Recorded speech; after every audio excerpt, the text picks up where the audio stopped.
This is the Chemistry 1 video for the properties of gases and the ideal gas law. Obviously, as you can see here, gases have unique behaviors versus liquids and solids, so unique they actually get their own unit. For us, we use something called the kinetic molecular theory, or KMT, to help us kind of understand all these unique behaviors and properties behind gases. The first half of this video is going to be a lot of just kind of listen and follow along. We'll get to some of the problems at the end. Just to keep in mind, this video does look a little bit long on the surface. It's really only because the problems at the end are so different, we can't summarize through a lot of it like we normally would. So bear tight through the video. If you want to jump to the problems, you can jump to the end. If you want to jump through the problems, remember you can always listen to the video double time, triple time, or you can skip around, pause, re-listen to anything that you need to. But don't be afraid of the length. So let's talk about what the kinetic molecular theory is. Essentially, it's this long list of assumptions that we make about gases just in order to simplify essentially what we're talking about. Gases get very, very complicated very, very quickly in the real world. And in order to simplify our lives, in order to give us a lot easier of a formula to work with, we make a series of assumptions about gases. You can pause the video here and you can read through all of these assumptions if you want to. They're all pretty straightforward. I would honestly just read through these. We're not going to ask you any questions about them. Just understand these are the lists of assumptions that we have to make as chemists in order to make gases easily accessible. The moment we stop assuming any of these things, gases start immediately becoming complicated. We lose all of our really, really nice, pretty formulas, and things get very hard very quickly. So gases are the only phase of matter that can be easily compressed. You can't really compress a solid. You can't really compress a liquid all that well past a certain point.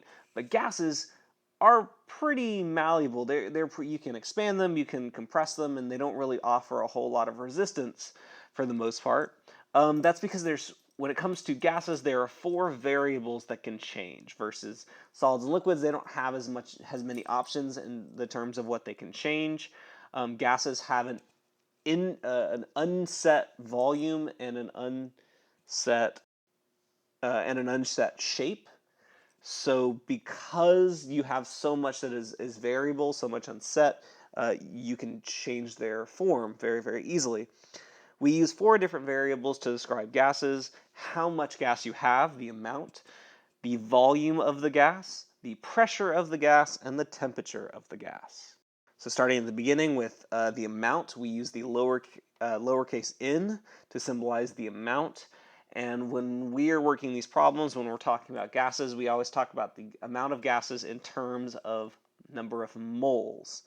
So I'm going to show you a formula here in just a little bit. One of those variables is going to be a lowercase n. That represents the number of moles of gas. Now, in a problem, we might give you your amount in grams or particles, but if you think back to Unit 9, you learned how to go from grams to moles. So there may be a one-step conversion every once in a while in order for you to get to moles. But just remember that when we're talking about the amount of something, we are purely talking about it in terms of moles.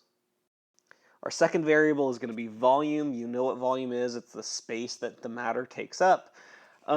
Typically, our units are in milliliters or liters or centimeters cubed.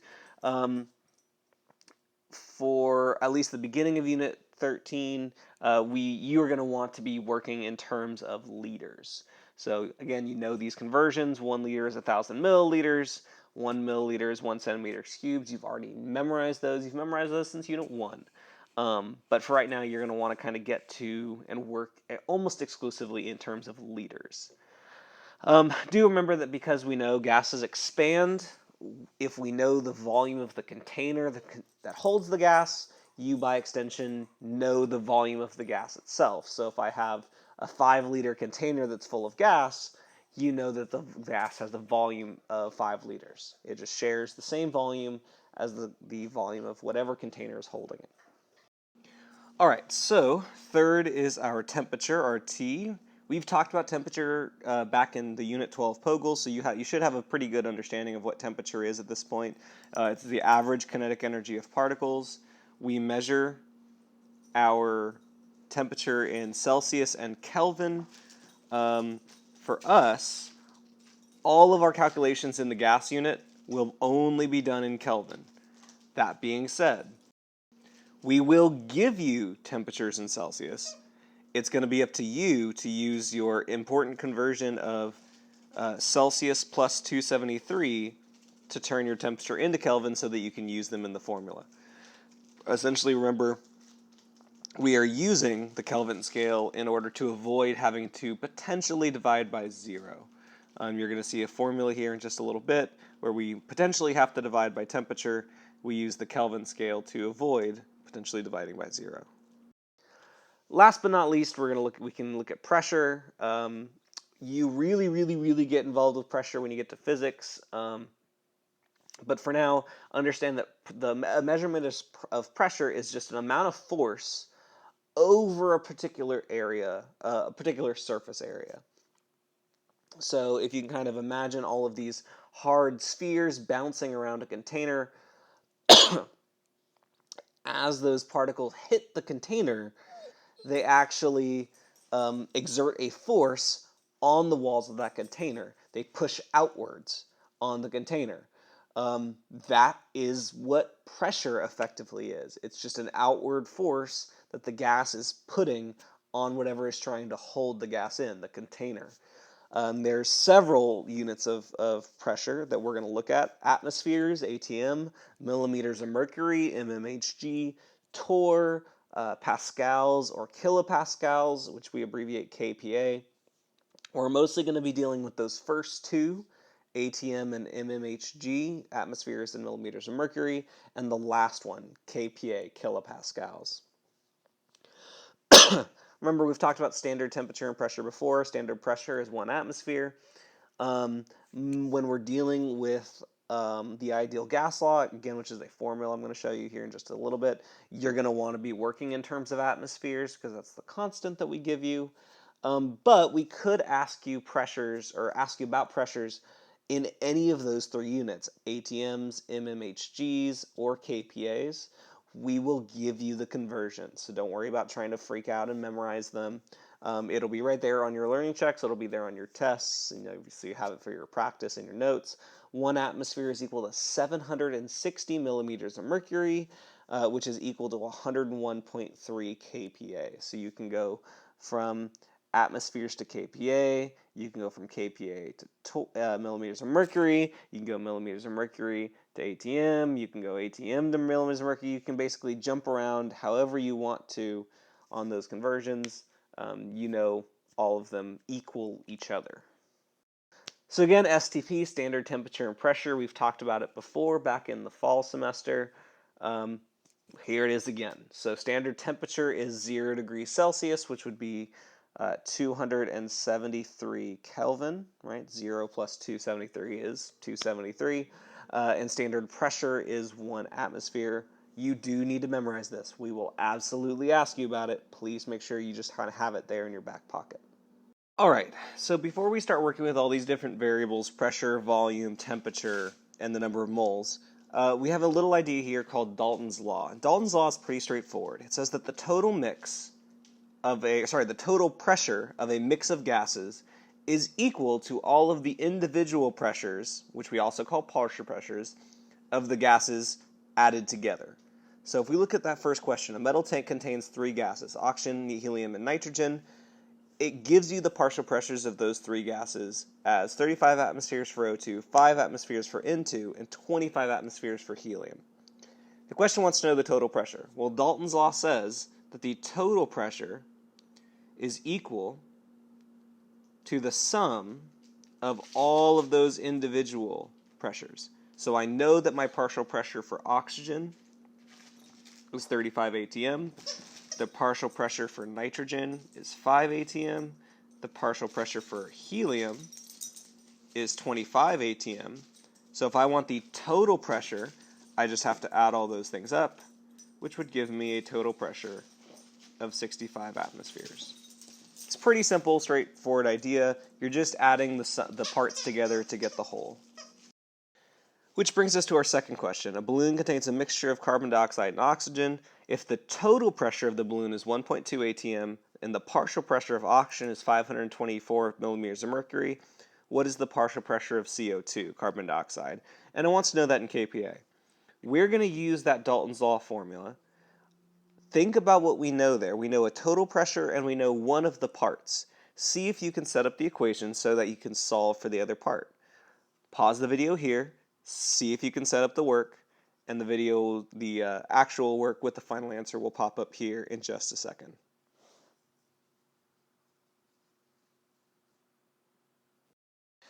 All right, that second question looks like there's a lot more work, but let's talk about it real quick.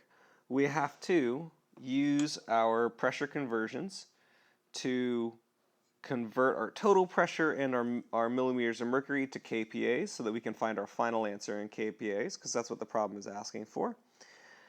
And after that, you just plug and chug. Plug in your total kPa. You know that your part for oxygen plus your part for CO2 will give you that total, and you can rearrange and get a final answer, should get a final answer of 51.72 kPa for CO2.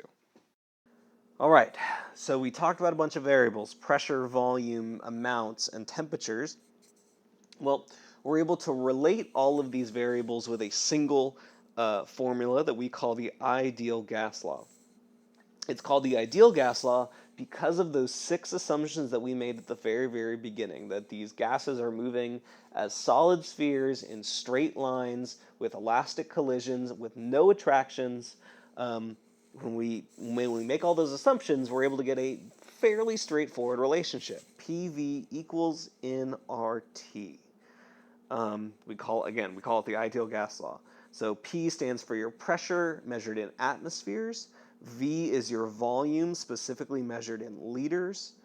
N is the amount of your gas. How much do you have? Again, specifically measured in moles. And last but not least, T is the temperature measured in the Kelvin scale. We're going to talk about R in just a second, so don't worry about R just yet. You do not have to memorize PV equals nRT. We will give it to you on tests and on learning checks. What you are responsible for remembering are these units of what we measure PV, N, and T in. You cannot use any unit you want with this formula, and you're going to see why again in just a second. If you're going to plug a pressure in to this formula, you have to use atmospheres. If you're going to plug a volume into this formula, you have to use volume. If you're going to plug an in, it has to be moles. If you're going to plug in a temperature, it must be in Kelvin. Okay. All right, so we didn't talk about R. Essentially, R is a constant. We discovered this constant by taking our STP, our standard temperature and pressure, of 1 atmosphere and 273 Kelvin. We plugged in a measurement of exactly 1 mole of a gas, and we discovered that that volume would have 22.4 liters. You've already used this assumption back in Unit 9 with stoichiometry, actually a little bit, but also back when we first did mole calcs, we told you that if you have 1 mole of any gas at STP, it is always going to equal 22.4 liters. Here's where that conversion comes from. If you take this formula, PV equals nRT, you plug in your STP, your standard temperature and pressure, and you have 1 mole of gas, it spits out a value of 22.4 liters. We then realized there had to be some constant relationship between these 4 variables. We rearranged and we found this constant R. R is a value that is always true. For gases, that value is 0.0821 liters times atmospheres over kelvins times moles. So L times ATM over K times MOL. We will always give you R. You do not have to memorize this constant. And because we always give it to you, you can actually use this constant to help you remember what units you need to be using when you use the PV equals nRT formula, the ideal gas law. The units you use should match the units at the end of R: liters, atmospheres, kelvins, and moles. All right, let's look at example problem number 1. What is the pressure in atmospheres exerted by a 0.5 mole sample of nitrogen in a 10-liter container at 22 degrees Celsius? And just over there on the side, we give you perv inert, PV equals nRT. We give you your R constant, 0.0821, and we give you the pressure conversions. 1 atm is equal to 760 millimeters of mercury, is also equal to 101.3 kPa. So the best strategy that we can give you to solve all these different problems, when we are asking for so many different things and giving you different numbers with all these different potential units, the best thing you can do is identify all of your different numbers. See if you can tell me what each one of these numbers are. So obviously 0.5 moles of a sample, well, that's going to be our variable N.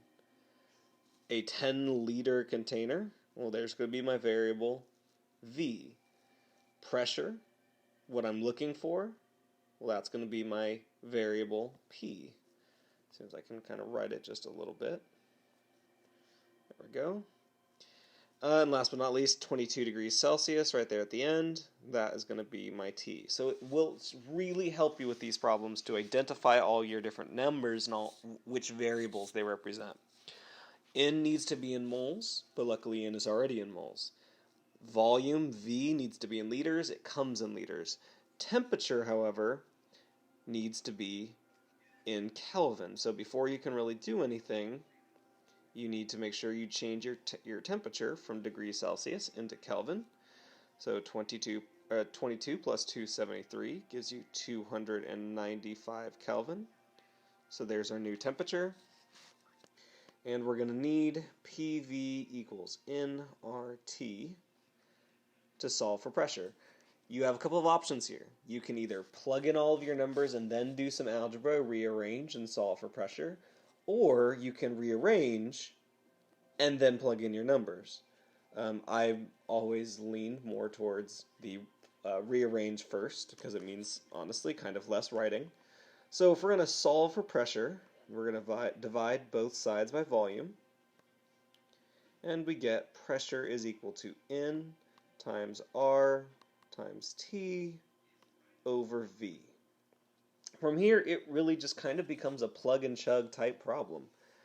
We get that pressure is going to be equal to our number of moles, 0.50 moles, times R, 0.0821 liter atms over K moles.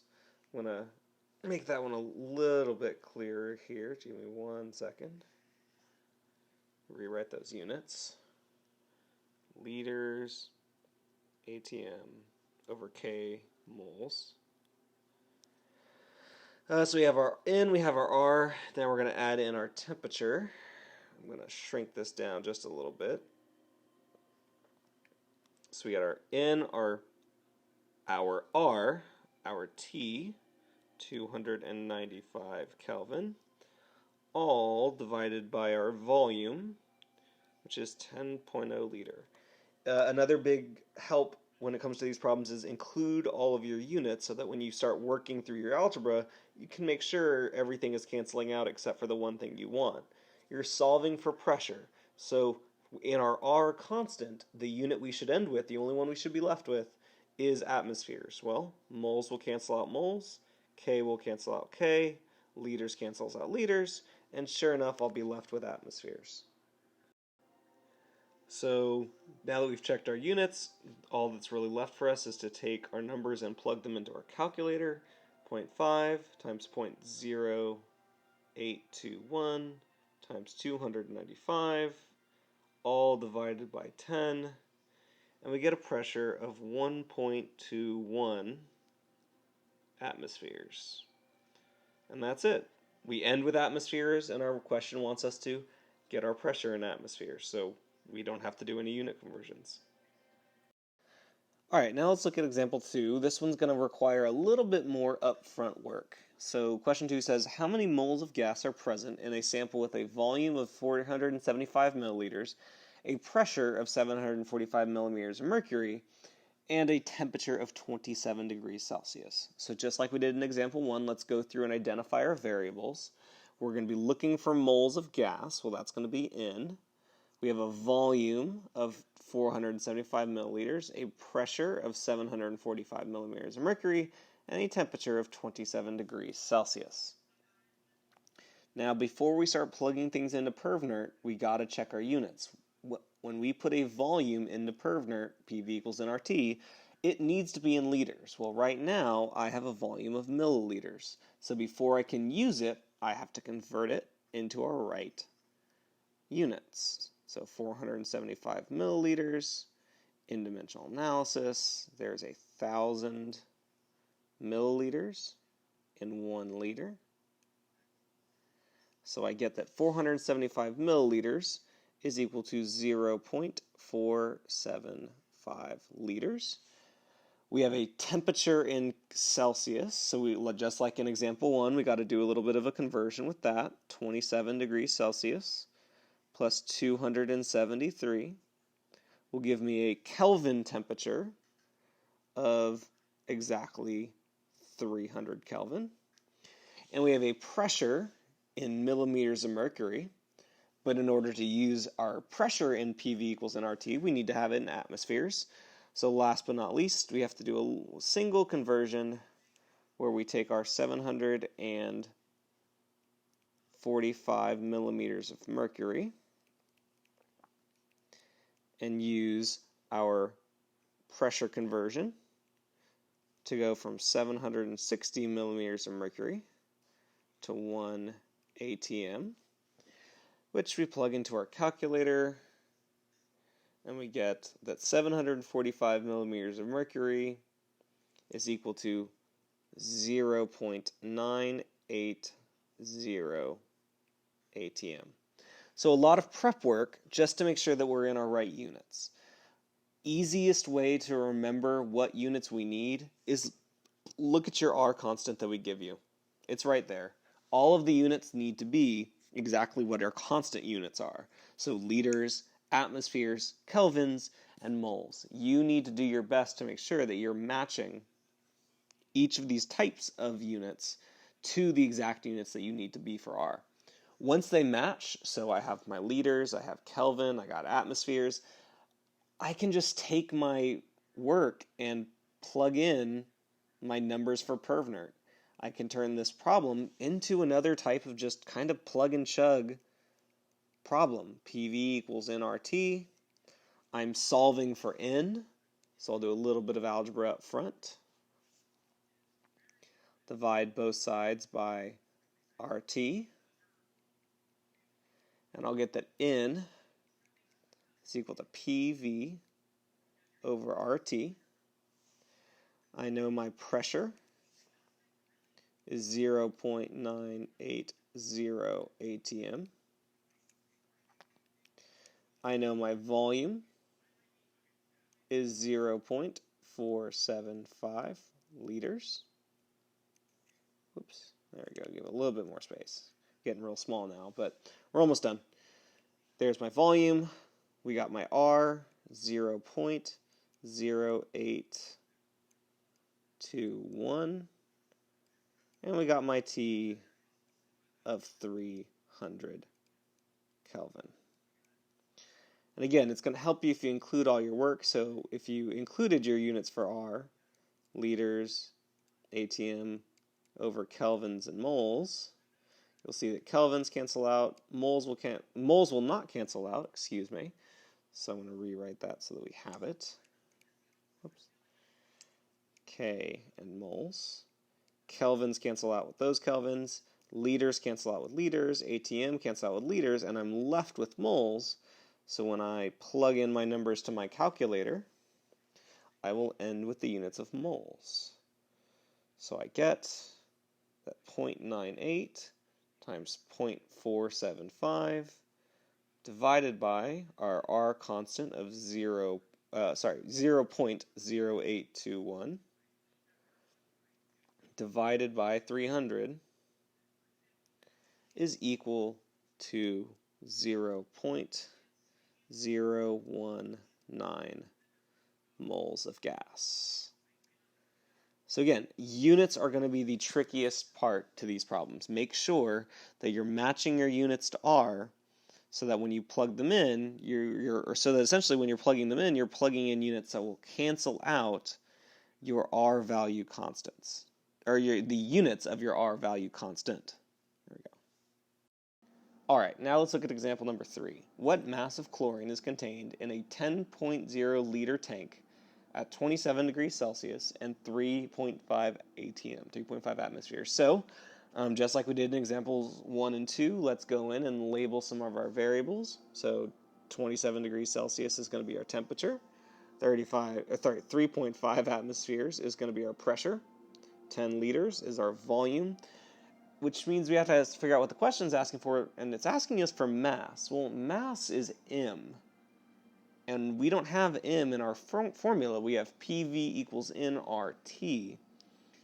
So one of the things you might have to do is, based on this information that we give you, solve for that fourth variable that you don't know. If I look at the PV equals nRT formula, I know P, I know V, I know T, I always know R.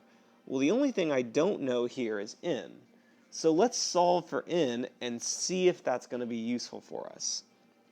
So we look at our units. Volume is in liters, no change needed there. Pressure is ATM, no change needed there. We have a temperature of 27 degrees Celsius, so we got to change that. 27 plus 273 is going to give us another 300 Kelvin tank. So let's plug in our numbers and see what we can find. We got PV, we can rearrange, solve for N by dividing both sides by RT, which gives me N is equal to PV over RT. We have a pressure of 3.5, a volume of 10 liters. We have our R constant, 0.0821. Last but not least, 300 Kelvin. Now again, I didn't put my units in the work. We always recommend that you do. At this point in the year, you know that that's what we recommend, so you definitely should be putting your units in the work, whether we do or not, because it's going to help you guys when you do your calculations. So we plugged in our pressure, our volume, and our temperature. Let's see what happens when we figure out and solve for N. So 3.5 times 10 divided by 0.821 times 300 gives us an N of 1.42 moles. Now, I know based on this problem that these are moles of chlorine gas, Cl2. Well, I want to know mass, and Pervnert has told me moles. And if you think back to Unit 9 and Unit 11, you know how to go from moles to mass. Moles to grams, you need to use your molar mass. I'd look up my formula on the periodic table, and for Cl2, we know that we have a molar mass of 70.9 grams per mole. So I can do just a little bit of dimensional analysis at the end of this problem, and I can go and say that for every 1 mole of Cl2 I have 70.9 grams. So I take my moles that I calculated, I multiply by 70.9, and that tells me that when I have this particular temperature, volume, and pressure, that means that I must have approximately 100.75 grams of Cl2. So you might need to bring in some of that old knowledge about molar masses and mole map conversions from moles to liters. All right, so for example 4, I give you at 28.0 degrees Celsius and 725 millimeters of mercury, you have 75 milliliters of an unidentified gas, and you know that its mass is 3.9 grams. What is the formula mass of the gas? So this time, there's going to be a little bit something special that we do at the end. I'll go ahead and tell you now. Let's kind of walk together and identify some variables. We have a temperature, a pressure, a volume, and a mass. So we always use lowercase m for mass. I want to see if you can figure out what we can use PV equals nRT, pervnert, to solve for. Go ahead and pause the video here. See if you can use your temperature, your pressure, and your volume to solve for something that you don't know in the problem. And then I'll show you the little special thing we want you to do at the end of the problem to find formula mass.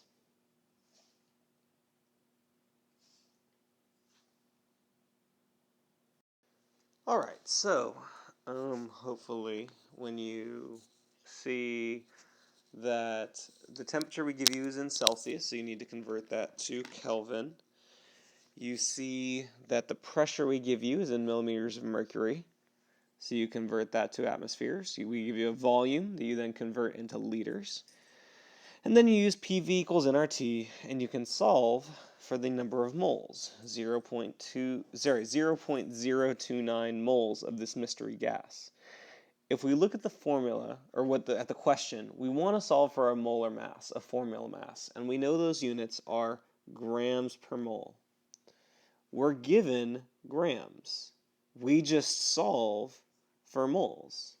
So to know our formula mass, we take our mass, 3.90 grams, divide it by the number of moles that we have, and we're going to end with grams over moles. In other words, the units that we want to solve for at the end of our problem. So we go to our calculator, 3.9 divided by 0.029, and we get that this mystery substance has a molar mass of 134.48 grams per mole. All right, one last example problem. I want to know what volume will 545 grams of hydrogen gas occupy at 26 degrees Celsius and 185 kPa. Let's look at what we know. We know a temperature, we know a pressure, we're looking to solve for volume. The last variable we're missing here is N, the number of moles. Well, I don't give you the number of moles, I give you grams, a mass. We can't plug mass in directly to our formula, but again, since December, y'all have known how to go from grams of stuff to moles of stuff. The problem tells you that I have 545 grams of H2, hydrogen gas, so I can use my molar mass of hydrogen gas to turn my mass of gas into moles of gas. And I can see that 545 grams divided by 2.02, the molar mass, will give me 2.02 will give me 269 moles, 269.8 moles of H2. I'm going to go ahead and pause the video here, and I want you to do the same. And I want you to see if you can solve using pervnert, PV equals nRT. I want to see if you can use everything else that you know to solve for volume. So pause the video, see if you can work out what else we need to do, and work it out, and solve for volume. Alright, so when you convert your grams into moles, your pressure into ATMs, your temperature into kelvins, and you plug everything else in, you should end up with an answer of 3,639 liters of hydrogen gas. There's a lot of different ways that we can make you address these problems. Don't ever feel overwhelmed, or don't be afraid of feeling overwhelmed. Identify your variables, check your units, and if you're doing all of that correctly, it really turns a lot of these problems into kind of complicated, what do I know and what can I look for, into plug and chub type problems. Please feel free to come in and see us, and we will happily go through all of this with you if you need it.